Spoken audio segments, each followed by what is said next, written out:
성경의 주인공을 찾으라면 예수 그리스도입니다. 그러나 조연 1순위를 찾으라면 아브라함입니다. 창세기 12장 1절부터 창세기 25장까지는 아브라함의 이야기입니다. 그리고 26장부터 시작해서 28장까지는 이삭의 이야기입니다. 그의 아들의 이야기입니다. 28장부터 시작해서 그 다음에는 33장까지는 손주의 이야기입니다. 야곱의 이야기.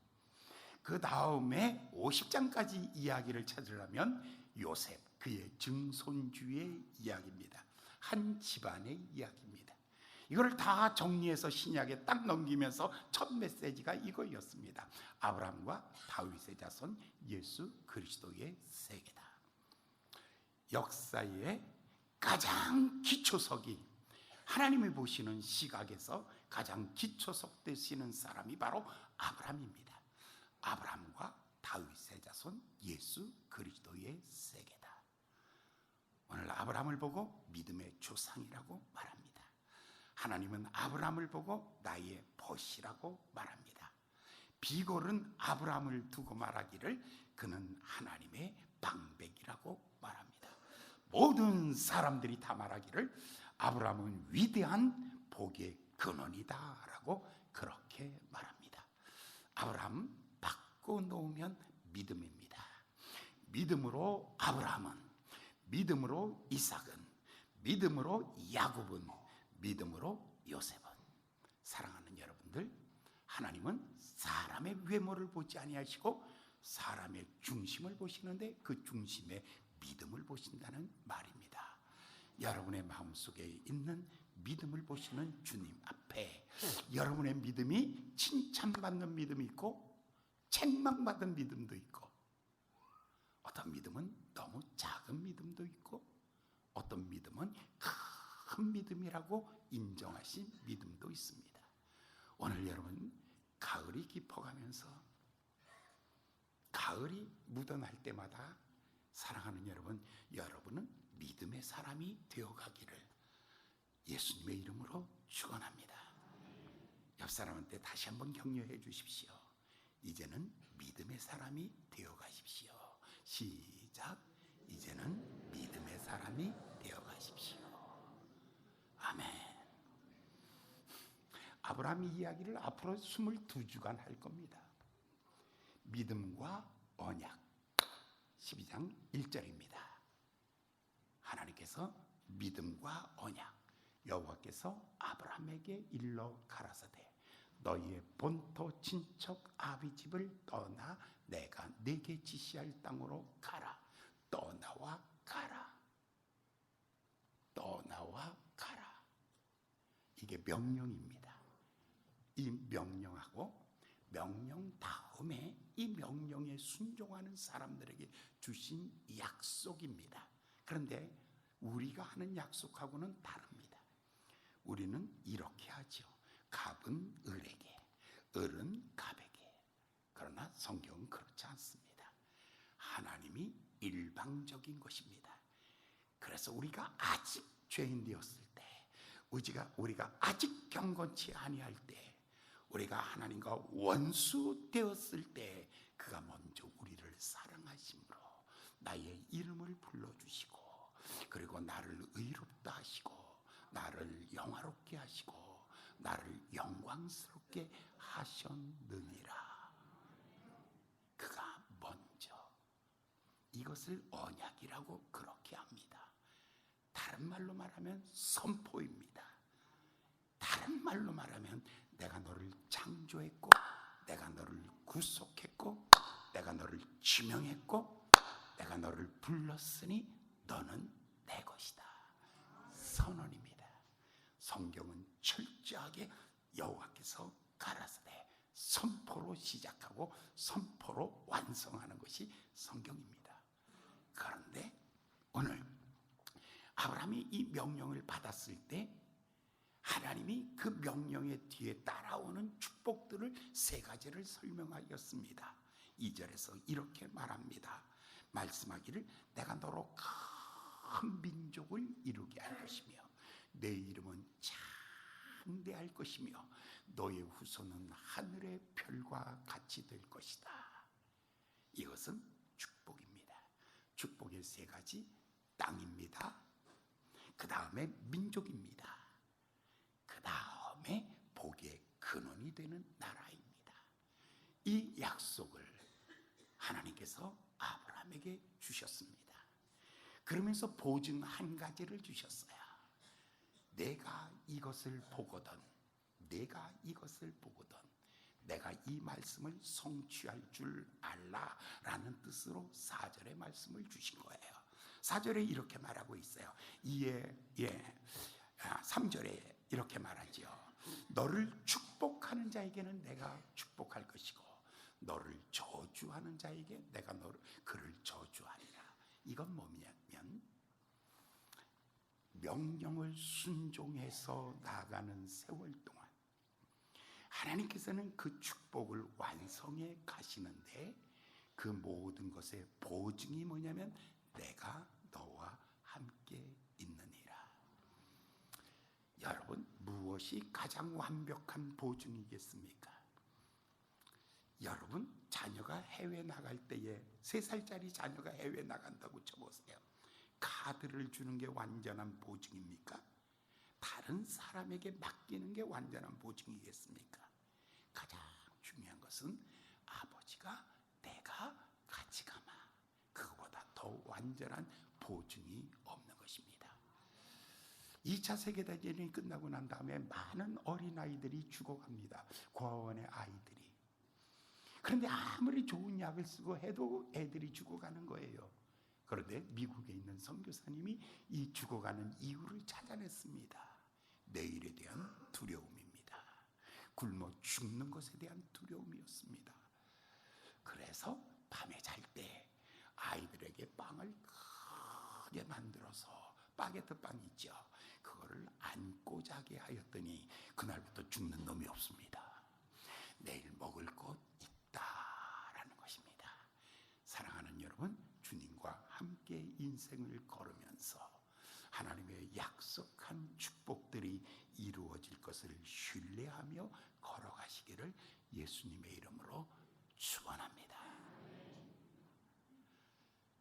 여러분들의 삶이, 그런데 믿음은 얼만큼 큰가? 사람이 먹어야 자라나지 않아요. 그래서 여러분, 옛날 아이들은 굉장히 작았어요. 지금 북한 아이들이 굉장히 작아요. 우리보다 15cm나 작아요. 몸무게도 약해요. 왜냐하면 잘 먹지 못해서 영양 부족이에요. 믿음은 무엇을 가장 잘 먹고 무럭무럭 자라날까? 믿음이라는 단어는 순종을 먹고 자라가는 거예요. 예, 믿음은 순종을 먹으면 믿음이 무럭무럭, 이쯤에서 아멘도 좀 하셔도 괜찮아요. 믿음이 무럭, 이 정도로 가지면은 말을 아예 안 하는 게 낫죠. 믿음이 무럭, 예, 알았어요. 권사님 참으세요. 박수 치고 하는 거는 약간 분위기가 깨요. 믿음이 무럭 자라나려면 순종을 통해서, 순종의 양이 채워질 때 믿음은 완성되는 거예요. 할렐루야. 여러분, 한 해를 지나가고 있잖아요. 점점 가면 갈수록 나는 주님이 시키면 다 할 것 같아. 세월이 가면 갈수록 마지막 남는 이야기, 주님이 원하면 나는 다 할 것 같아. 자, 아브라함의 12장 1절에서 떠나라 했어요. 순종했어요. 그 다음에 가라, 그것도 순종했어요. 그런데 125년의 세월이 더 지나요. 100살이 되었을 때 아들을 줬어요. 그리고 120살 정도 되었을 때 하나님이 세 번째 명령을 또 주시죠. 그게 뭐냐면 독자 이삭을 드려라. 그런데 그것을 고민 없이 순종하는 거예요. 갈등 없이 순종할 수 있었던 것, 그것이 바로 믿음이 그만큼 자라났다는 거예요. 그런데 오늘 본문 말씀의 믿음은 아주 어린아이의 믿음이에요. 오늘 본문 말씀에서는 아주 낮은 수준의 믿음이었어요. 그런데 아브라함이 한 50년 정도 세월이 지나가면 아브라함의 믿음이 거인의 믿음으로 성장했어요. 여러분, 나이 자랑하지 마시고 믿음이 성장한 것을 자랑하시기를 예수님의 이름으로 축원합니다. 계급장 자랑하지 마시고 인생에 여러분들의 삶에서 믿음이 성장해 가는 것을 하나님 앞에 여러분 자랑하시고 하나님 앞에서 그렇게 서가시기를 예수님의 이름으로 축원합니다. 자, 오늘은 결정적인 실패 이야기예요. 그런데 보시면 10절의 말씀을 다 같이 읽어보시겠어요? 10절 다 같이 시작.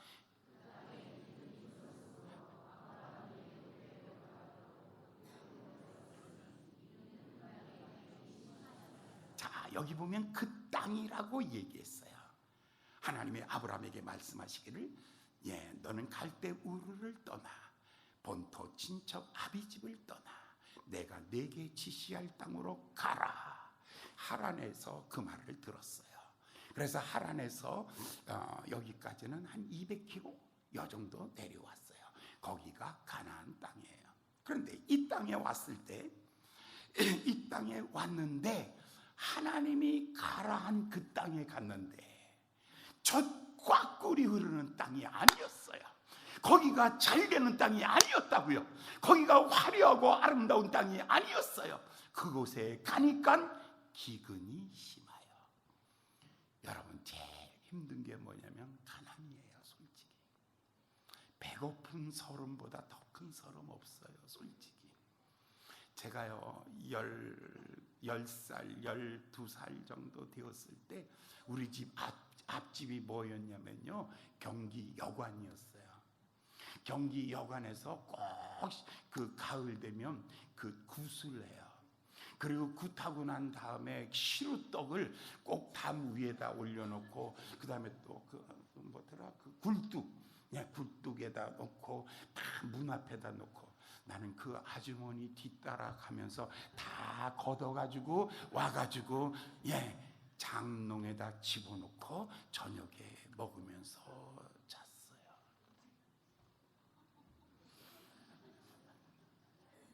우상의 재물 먹지 말라 그랬는데 그때는 아직은 몰랐어요. 그거는 배고픈 서름이 얼마나 배고팠으며 얼마나 10살 때 배고팠으며 천막교회를 하는데 천막에서 교회를 개척했는데 아버님이 가만히 깔아놓고 그리고 거기서 사는 거예요. 어렸을 때 우리 오형제가 먹을 게 없잖아요. 그러면 제가 그래도 대표선 국가대표 선수 아니에요? 장남은? 그러니까 나는 나가서 걷어와야 돼요. 무조건 하여간.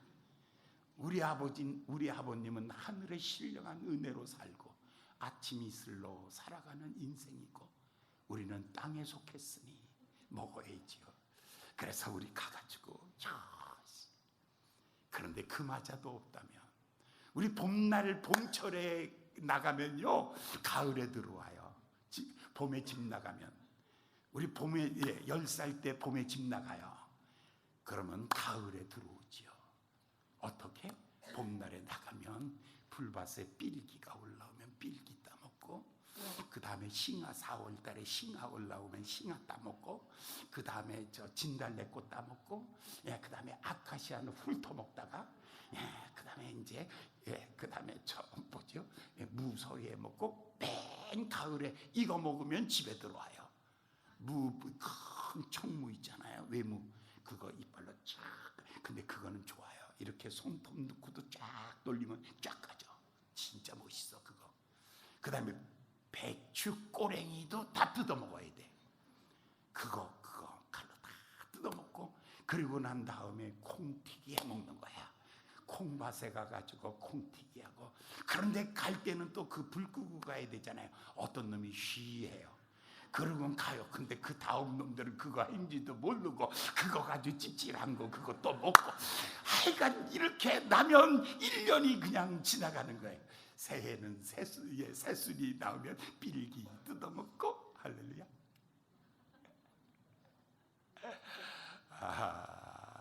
참 불쌍한 인생살이죠. 아브라함이 기근이 심해서 먹을 게 없게 된 거예요. 먹을 게 없게 되니까 이 생각이 나는 거예요. 하나님이 가나안 땅에 있으라 했지만 그 땅에 기근이 심함으로 이거 자꾸 나오는 거 보면 뭔가 갈등이 생기고 있는 거예요. 하나님이 있으라 그랬으면 풍성해야죠. 하나님이 해라면 열매가 있어야죠. 그런데 어떻게 이럴 수가 있나요? 하나님이 있으라는 곳에 있었더니 조금 먹을 게 없잖아요. 한 번만 했으면 나도 이해해. 근데 이거 두 번째 하는 거는 이거 원망에 가까운 거야. 그 땅에 기근이 들었으므로 1단계에서 갈등이 생겼어요. 애굽으로 거류하려고 그리로 내려갔으니 2단계 더 심하여졌더라. 그거 보면 여러분, 하나님은요 우리에게 축복할 때에 하나님은 여러분 고기를 주지 않아요. 낚시할 수 있도록 도구를 주시는 하나님이시죠. 하나님은 여러분 보석을 그냥 주지 않아요. 광석을 주어서 결과를 빛나게 하시는 하나님이에요. 하나님이 여러분들을 축복 안 하는 게 아니에요. 버린 게 아니라니까요. 고난을 통해서 여러분을 빛나게 하여 가시는 거 꼭 잊지 않으시기를 예수님의 이름으로 축원합니다. 애굽에 내려가면서 이런 생각했을 거예요. 그래, 그 땅에 있으라 했는데 애굽으로 가는 거예요. 그 땅이나 이 땅이나 흙이는 똑같은 건데 하나님은 어디든 계신다 그랬고 어디든지 주의 이름 부르면 나도 거기 있으리라고 하였으니 그저 마음으로만 하나님 잘 섬기면 되지. 그리고 거기 가는 거예요. 그래요. 그러니까 땅은 다 똑같은 땅 아니에요? 비슷한 땅이지만 하나님이 계획한 건 다른 거예요. 한번 우리 남자들만 한번 해볼까요? 여자들이 다 여자라고 다 내 마누라냐? 여자라고 다 내 마누라냐? 시작. 그러면 이거 복잡하다. 쉽게 가자. 더 쉽게. 치마 입었다고 다 니만 좀 세게 갈까? 욕 좀 해가면서 갈까? 여자라고 다 내 마누라가 아니죠. 치마 입었다고 다 내 부인이 아니죠. 오직 딱 한 사람, 둘도 아닌 한 사람이에요. 할렐루야. 하나님은 어디든 좋다가 아니에요. 하나님이 지시하는 땅에 있으라는 거예요. 거기를 떠나서 마음으로 이건 다 꿈 같은 소리, 거짓말이에요. 비슷하지만 가짜예요. 우리 주변에 너무 많아요. 상식이라는 이름의 가짜, 이성 합리성이라는 이름의 가짜, 여론이라는 이름의 가짜. 어느 날 가이사랴 빌립보 지방에서 예수님께서 물으셨어요.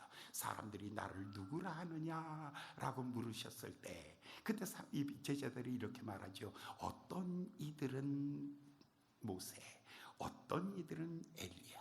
그때 예수님이 이렇게 말하죠. 그러면 너는 나를 누구나 하느냐? 주는 그리스도시요 살아계신 하나님의 아들이십니다. 바요나 시몬아, 네가 복이 있도다. 이것을 내게 알게 하는 것은 혈과 육이 아니요 하나님의 성령이 너를 깨닫게 하였느니라. 할렐루야. 이거는 여론이 진리가 아니라는 거예요. 하나님의 말씀이 진리라는 것이죠. 풍요가 있는 애굽에 가서 거기 가서 잘 되면 무조건 되는 거야 라고 해서 가는 거죠. 어디서든지 하나님 잘 믿으면 되는 거야. 어디 가서든지 성공만 하면 되는 거야. 절대 여러분 이 일은 하지 마세요. 뭐로 가도 서울만 가면 돼. 가지 말아요.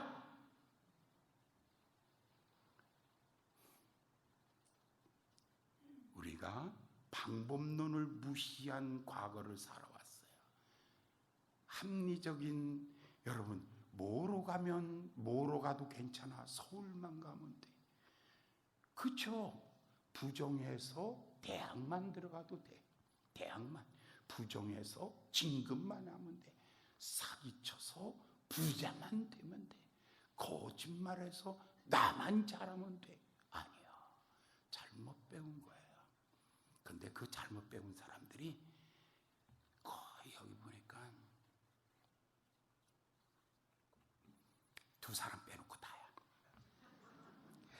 거의 다 잘못 배웠어. 우리 너무 잘못 배웠어. 예? 길이 아니면 가지 마시고, 정직하지 아니하면 포기하시고, 바르지 않으면 내려놓는 것. 그것이 바로 하나님의 사람입니다. 애굽에서 돈 번다고 해서 하나님이 원하는 땅이 아니에요. 잘만 된다고 해서 그게 하나님이 원하는 것 아니에요. 하나님은 시련을 통해서 우리의 믿음을 견고케 만들어가는 거예요.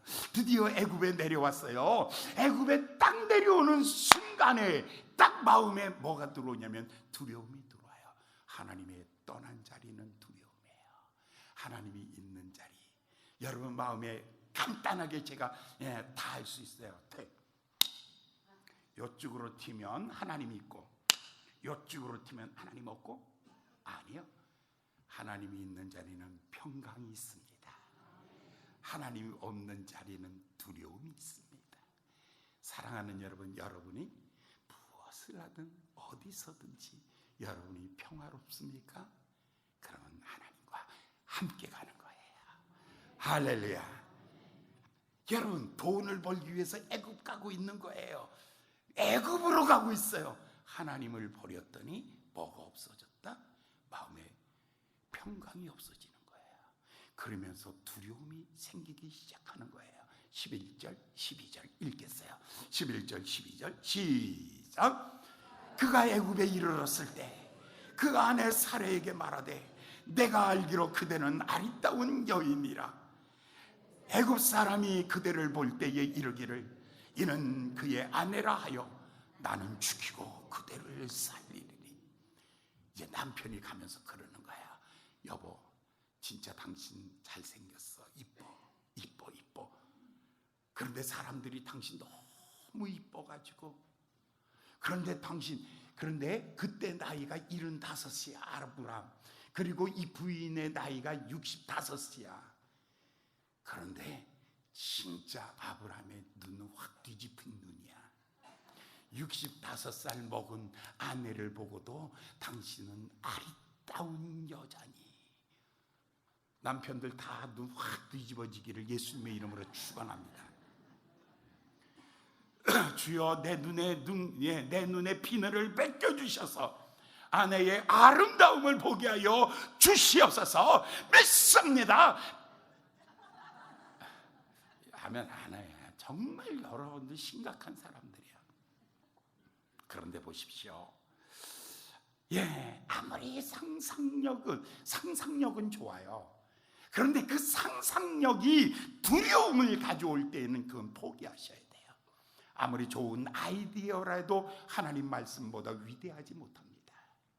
아무리 좋은 상상력이라 할지라도 하나님의 말씀보다는 위대하지 못한 겁니다.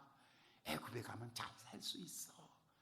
아무리 상상력이 풍족해도 있으라고 하면 있어야 되는 것, 그것이 진리인 줄 믿습니다. 원래 이 여자는 그와 친척이었어요. 10살 아래 되는 누이 동생이었어요. 그런데 맞는 말이지요. 어제는 맞는데 오늘은 틀려요. 거짓말이 다 틀리진 않아요. 따라하세요. 거짓말도 맞다. 거짓말이 맞는다니까요. 권위주의 그 시대 맞아요. 지금 이 시대에 권위주의 안 맞아요. 50 넘어가면요, 입 자꾸 딱 닳고요, 돈만 쓰고 다니면 돼요. 다니면서 내가 잘할 때는 이렇게 고생했는데, 그거 어제는 맞고 오늘은 틀려요. 내가 먹을 게 없어서 그때는 소금에다가 밥을 찍어 먹었는데, 그러니까 요즘 애들이 아이고 라면 먹으면 되지. 어제는 맞아요. 거짓말은 나한테는 맞지만 상대에게는 틀리는 거예요. 나한테 맞다고 진리가 아닙니다. 버리십시오. 나한테 내가 다 맞아. 그래요. 안방에서만 맞아요. 내 말이 틀림없어. 내 말이 진짜요. 그러면서 또 저한테까지 찾아오죠. 목사님 글쎄 말이에요. 우리 늙은 저 시어머니가 울면서. 그건 어디서 맞냐면 부엌에서 맞아요. 사랑방에서는 맞아요. 안방에서는 틀리는 거예요. 거짓말이라도 다 틀리는 게 아니라 그 사람에게 맞는 거예요.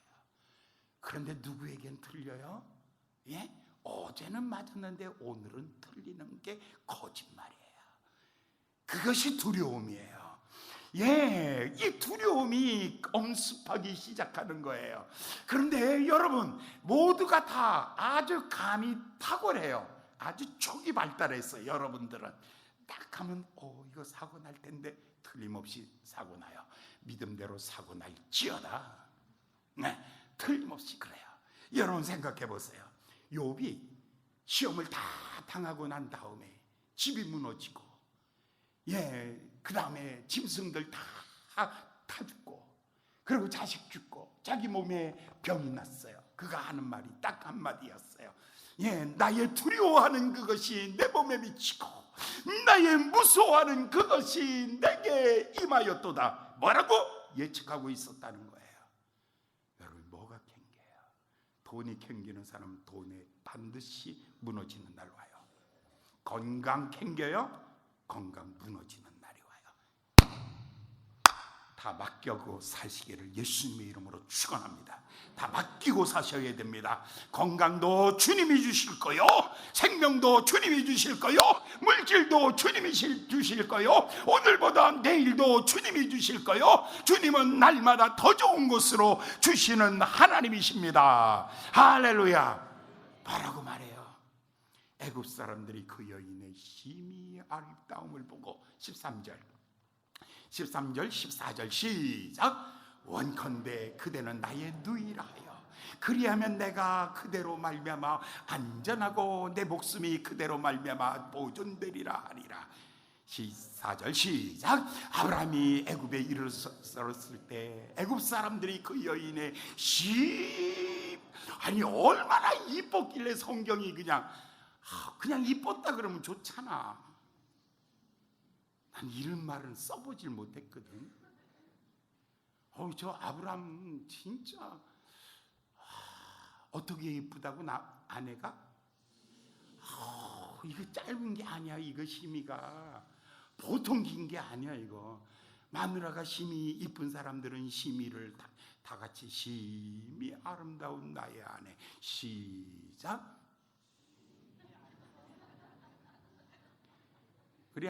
우리 마누라 이쁘지. 그 미식이 뭐야 이거. 이쁘다는 거야. 이게 무슨 소리야 이거 진짜. 근데 아브라함은 얼마나 이뻤는지, 아내가 이뻤는지. 여기다가 성경에 왜 글자가 모자라서 글자 채우느라고 심히 넣은 거 아니요. 이건 정말 중심에서 하는 말이었어요.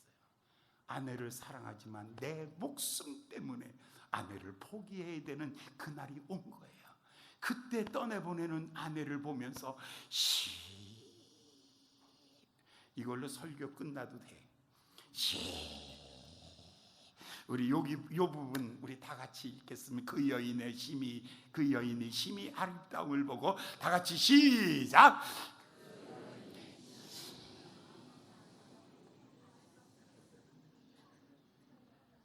근데 뭐가 그렇게 이뻤을까? 이쪽이요, 성가대. 뭐가 그렇게 이뻤을까? 첫째, 태평양 화장품 썼다. 아리따움. 아리따움 저 화장품 이름 있잖아. 아리따움을 영어로 써놨어. 나 그래서 지나가다 보고 아리따움이라는 뭐가 있나 보다 그랬어. 나중에 보니까 성경에 있네. 와, 태평양 화학에서는요 이 글자를 어디서 뽑아오냐면 아브라함의 마음에서 뽑아온 거예요. 심히 아리따움을 보고 이제 마지막에 떠나보내는 거야. 아내를 떠나보내면서 심히 아리따움. 이 여자 이제 떠나가면 나는 새장가 간다 할렐루야 그거예요? 아니에요. 정말 사랑했다고요. 목숨 때문에 아내를 떠나보내는 거예요. 이 장면에서 아브라함이 심히 아리따움을 보며, 그런데 참 이 사라의 아름다움은 동네 사람도 다 알아. 와, 그 사람만 아브람만 아름다운 아내가 아니라 모든 사람이 보기에 다 아름다웠다 그랬어요. 베드로서는 이것을 정확하게 이렇게 찍습니다. 그의 마음이 아름다웠다고. 할렐루야. 그가 남편에게 순종하는 모습을 보며 아름다웠다고. 그래서 뭐 주라고 그렇게 남편을 주님이라고 말하였던 것을 보고 아브람도 아름다웠고 모든 사람도 저 사람은 아름다운 여자야. 여자들 눈꼬리 치켜뜨지 마세요. 씨부렁거리지 마세요. 개굴거리지 마세요. 지절거리지 마세요. 인상 쓰지 마세요. 남편에게 순종하는 모습이 아리따운 모습이에요. 할렐루야. 여러분 점점 아리따워져 가네? 아니야? 그래도 넘겨야지. 그 다음 15절 읽겠어요. 15절 읽겠습니다. 시작.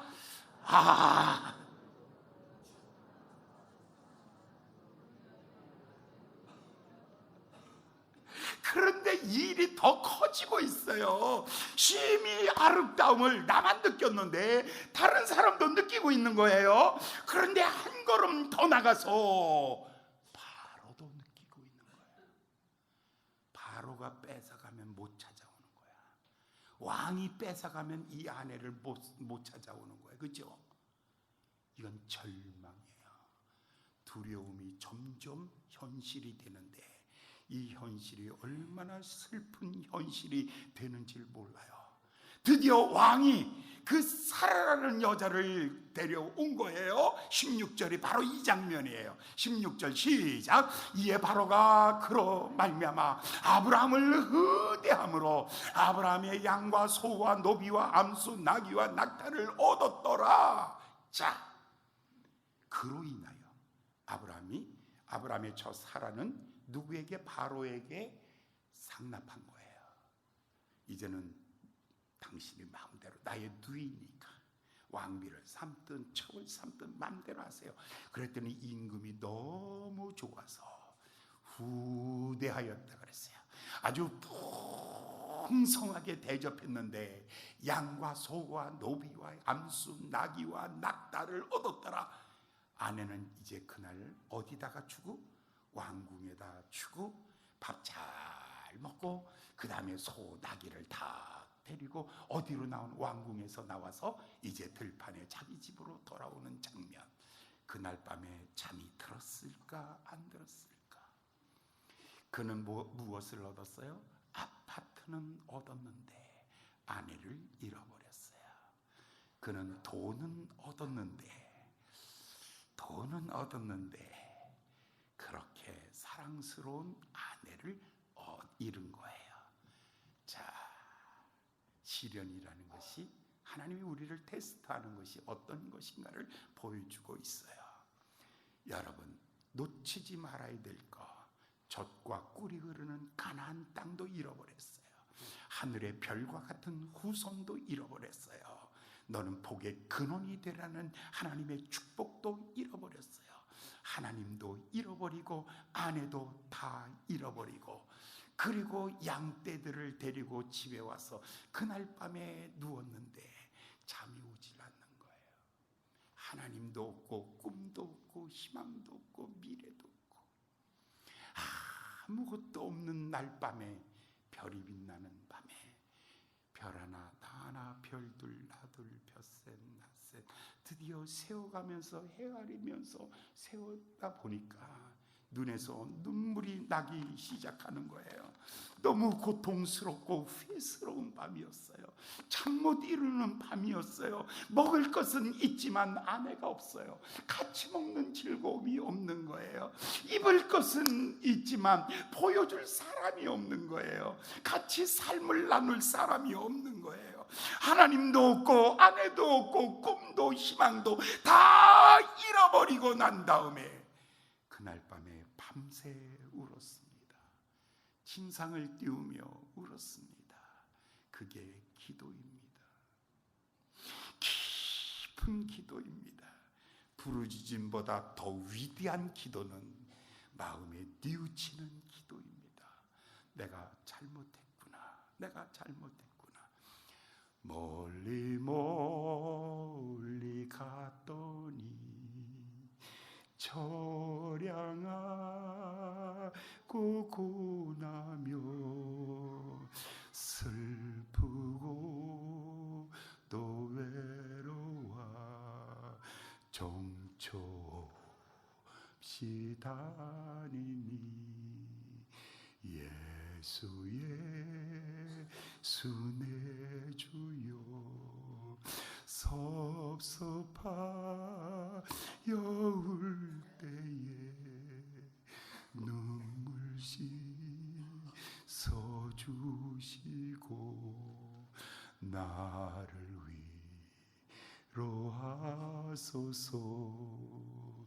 다니다가 쉴 때에 쓸쓸한 곳만 나도 홀로 있게 마시고 주여 보호하소서.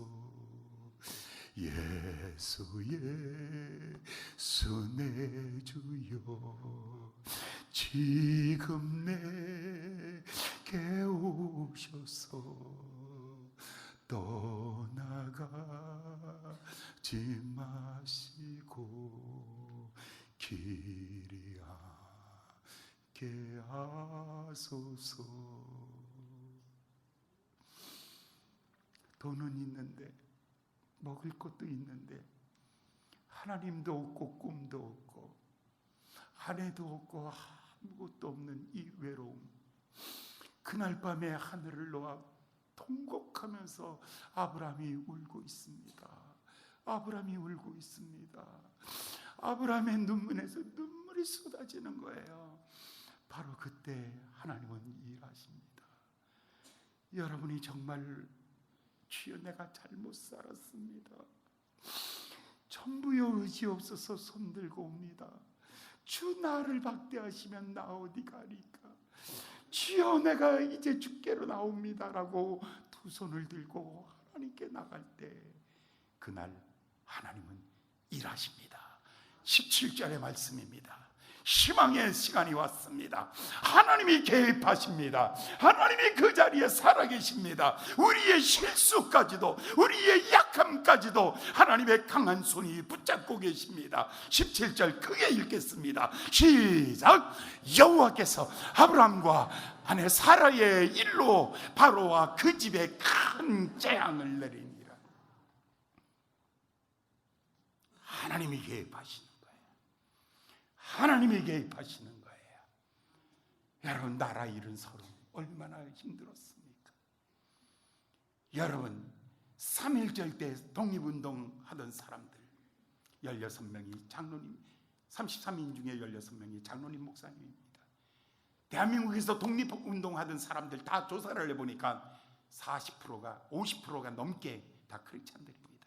나라 잃은 서름으로 그들이 산에서나 들에서나 정말 하나님 앞에 부르짖어 기도하며 하나님 이 민족 이 나라 살려주시옵소서. 하나님 이 나라 이 민족 살려주시옵소서. 정말 부르짖고 간구할 때 침묵하시는 하나님이 아닙니다. 잠잠하시는 하나님이 아닙니다. 하나님이 역사에 개입하십니다. 하나님의 강한 손이 나라를 해방시키시는 겁니다. 할렐루야. 우리가 너무나도 마음이 아팠어. 부르짖을 수도 없어요. 기도도 못하겠어요. 너무 기도 힘들어서 기도 한마디 못하고 눈가에서 눈물이 쏟아지는 그날에 하나님의 손이 개입하시는 겁니다. 하나님이 일하시는 겁니다. 하나님이 개입하셨습니다. 하나님이 포기하지 않습니다. 하나님은 실패를 선용하십니다. 하나님은 위기를 기회로 만드십니다. 하나님은 역전의 명수입니다. 하나님은 제대신 화관을 세워주시는 하나님이십니다. 하나님의 카이오스의 시간, 하나님의 침묵의 시간, 그 시간에도 하나님은 일하시는 줄 믿습니다. 귀에는 아무 소리 안 들리고 눈에는 아무 증거 보이지 않을지라도 나를 향하신 하나님의 사랑, 나를 향하신 하나님의 강한 손은 일하시는 줄 믿습니다. 임금이 드디어 이렇게 말합니다. 18절, 19절, 20절 봉독합니다. 시작. 바로가 시작. 바로가 아브라함을 불러 이르되 내가 어찌하여 나를 이렇게 행하였느냐? 내가 어찌하여 내가 어찌 그를 누이라 하여 내 아내가 여기 있으니 이제 데리고 가라. 20절 시작.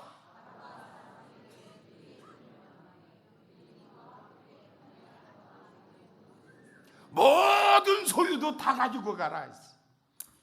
하나님한테 얻어맞으니까요 쪽을 못 쓰는 거예요.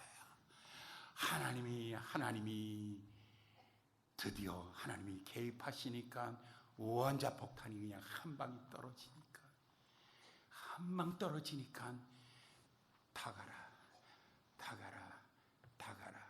그게 해방이야. 그게 8.15 광복절이야. 하나님이 개입하시니까 잡아둘 수가 없어요. 하나님은 그날 밤에 하나님이 아브라함을 마음 아프게 생각했을 거예요.